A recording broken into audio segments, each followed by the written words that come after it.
અમેરિકામાં દસકાઓથી સ્ટુડન્ટ્સને મોકલતા અને ખુદ સ્ટુડન્ટ્સ જે જવા માંગે છે અમેરિકા તેઓ આપણી સાથે છે. H1B વિઝા ઉપર આપણે એમની પ્રતિક્રિયા લઈએ. દર્શનભાઈ, સૌથી પહેલાં ટ્રમ્પના આ નિર્ણય વિશે તમે શું કહેશો અને કેવું ભવિષ્ય હવે નિર્માણ થયું છે?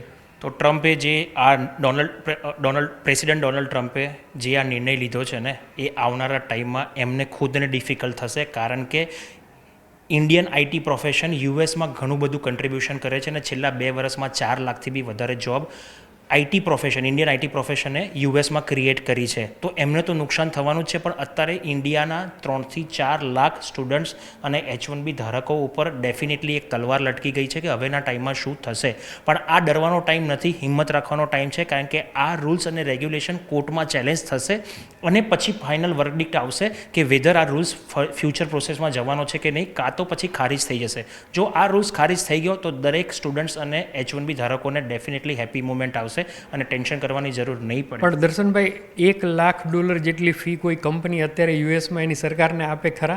એ સૌથી મોટો પ્રોબ્લેમ છે કે $80,000 પેકેજની સામે $1 લાખ જો H1Bની ફીઝ આપવાની હોય, ટેરિફ આપવાની હોય, તો એ સૌથી ખોટામાં ખોટો નિર્ણય કહી શકાય. અને આવું મતલબ ન આપી શકે કોઈ કંપની ના આપી શકે. બિકોઝ હા, તમે એક્સ્ટ્રા ટેલેન્ટેડ હોય તો તમે 5-10 વર્ષનો એક્સપિરિયન્સ હોય તો આપી શકે ને, રિસન્ટ ગ્રેજ્યુએટને તો આપી જ નહીં શકે.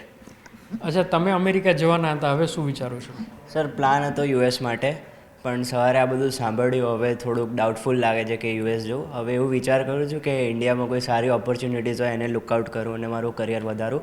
નહીંતર પછી કોઈ બીજી કન્ટ્રી હશે, જેમ કે UK થઈ ગઈ, જર્મની થઈ ગઈ, ઓસ્ટ્રેલિયા થઈ ગઈ, એમાં કોઈ કન્ટ્રી માટે ટ્રાય કરીશ. મારે બી યુએસ માટેનું જ હતું, આઈટી રિલેટેડ બધાને ખબર જ છે. બટ હવે જે ન્યૂઝ આવી છે, મતલબ જે બી બધું છે, સો એના રિગાર્ડિંગ હવે પ્લાન ડ્રોપ કરવાનું જ વિચાર્યું છે અને ઇન્ડિયામાં જ આગળ વધવાનું પ્લાન છે. તો હાલ પૂરતું તો એક ડિઝાસ્ટર આવ્યું છે આઈટી સેક્ટર ઉપર, અને જે લાખો ભારતીયો ત્યાં કામ કરે છે આ સેક્ટરમાં કે અલગ અલગ કંપનીમાં, તેમને વહેલા મોડું ભારત આવવું પડે એવી પૂરી સંભાવનાઓ જોવાઈ રહી છે. કેતન જોશી, અમદાવાદ.